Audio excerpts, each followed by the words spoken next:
তো আজকের ভিডিওতে আমরা দেখব break and continue statement in loops. তো লুপসের ভিতরে আমরা কিভাবে ব্রেক অ্যান্ড কন্টিনিউকে ইউজ করতে পারি, তো সেইটা আজকের ভিডিওতে আমরা দেখব। তো এখানে আমি উপরে লিখে দিচ্ছি break and continue break and continue in loops. তো আমরা জাস্ট হোয়াইল লুপসটা এখন দেখেছি, তো হোয়াইল লুপসের উপরে আমরা ব্রেক কন্টিনিউ দেখতে পারবো। তো কিন্তু আমরা ফর লুপের সঙ্গে ব্রেক কন্টিনিউকে ইউজ করতে পারি। তো জাস্ট আজকে হোয়াইল লুপের সঙ্গে দেখব। তো প্রথমে একটা ভেরিয়েবল আমি ক্রিয়েট করে নিচ্ছি, ডাটা ইজুগাল টু আমি করে দিচ্ছি 0। তো ডেটা ইজুগাল টু 0, তারপরে আমি লিখছি হোয়াইল।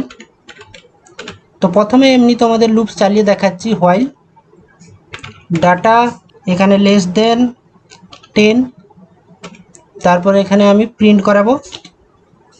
তো এখানে আমাকে কোলন দিতে হবে। তো এখানে আমি লিখছি প্রিন্ট, আর এর ভিতরে আমি লিখবো ডাটা, আর নিচে আমি লিখছি এখানে, তো এখানে লিখতে হবে data equal to data plus 1। তো কন্ট্রোল এস করে সেভ করে তোমাদের চালিয়ে দেখাচ্ছি লুপটা। তো এখানে দেখতে পাচ্ছ 0 থেকে 9 পর্যন্ত প্রিন্ট হয়ে গেছে এখানে। তো এই যে data equal to data plus 1, তো এটাকে আমি আগের ভিডিওতে বলেছিলাম যে আমরা শর্টে এভাবেও লিখতে পারি।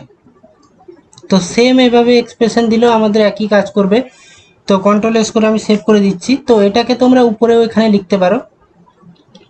তো এখানে কাট করব প্রিন্টের আগে। তো এখানে উপরে লিখলে কি হবে, তোমাদের আগে ইনক্রিমেন্ট হয়ে যাবে, তারপর প্রিন্ট হবে। মানে এখানে যদি 0 থাকে তো 0 প্লাস 1 মানে 1 হয়ে প্রিন্ট হবে, 0 থেকে আর প্রিন্ট হবে না। তো সেটা দেখো, তো এখানে দেখতে পাচ্ছ 1 থেকে প্রিন্ট হচ্ছে। তো এখানে আমাদের কনসেপ্টটা হলো, সেটা হচ্ছে ব্রেক অ্যান্ড কন্টিনিউ। তো ব্রেককে আমরা কখন ইউজ করব, তো এখানে এরপরে আমি যাব ইনক্রিমেন্টের পরে। তো এখানে আমি একটা ইফ লাগাবো, ইফ, তারপর আমি এখানে কন্ডিশন দিব ডেটা ইকুয়াল টু 5, তারপরে আমি এখানে কোলন দিব, আর আমি নিচে লিখব ব্রেক, BREAK, ব্রেক।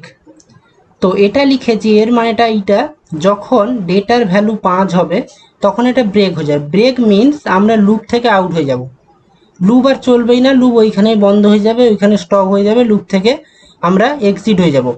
তো কন্ট্রোল এস করে সেভ করে তোমাদের দেখাচ্ছি। তো এবার যদি রান করে দেখতে পাচ্ছ 1 2 3 4 এসছে, তারপর 5 যখনই কন্ডিশন ট্রু হয়ে গেছে, লুপ থেকে এটা আউট হয়ে গেছে। তো এবার যে আমাদের কনসেপ্টটা আছে সেটা হচ্ছে কন্টিনিউ।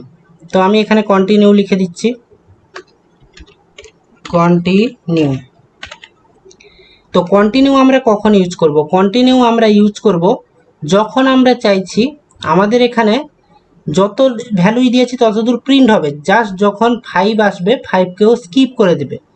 তো কন্টিনিউ আমাদের স্কিপ করার জন্য ইউজ হয়, আর আমাদের ব্রেক ইউজ হয় টার্মিনেট করার জন্য। তো এখানে আমি কন্ট্রোল এস সেভ করে দেখাচ্ছি। কন্ট্রোল এস করে সেভ করে যদি এটাকে রান করাই, দেখতে পাচ্ছ 1 2 3 4 5, তারপরে 6 চলে গেছে। তো 4 5, এখানে 4-এর পরে 5টা আমাদের মানে স্কিপ হয়ে গেছে। তো সেই জন্য আমরা কন্টিনিউ এখানে স্টেটমেন্ট ইউজ করি। কন্টিনিউ করলে আমাদের যে ভ্যালুটা এখানে পাস করব সেটা আমাদের স্কিপ হয়ে যাবে, আর সমস্ত ভ্যালুই প্রিন্ট হয়ে যাবে। তো ব্রেক খুবই ইম্পর্টেন্ট এবং কন্টিনিউ খুবই ইম্পর্টেন্ট। তো লুপসে এবং ফর লুপসেও আমরা ব্রেক অ্যান্ড কন্টিনিউকে ইউজ করতে পারি। তো সেটা আমরা আগে দেখব যখন আমরা ফর লুপকে দেখব। তো এই ভিডিওতে এতটুকুই। ভিডিওতে যদি কোনো অসুবিধা থাকে অবশ্যই কমেন্ট সেকশন জানাবে, আর ভিডিওটা ভালো লাগলে লাইক শেয়ার সাবস্ক্রাইব করবে। দেখা হচ্ছে পরের ভিডিওতে।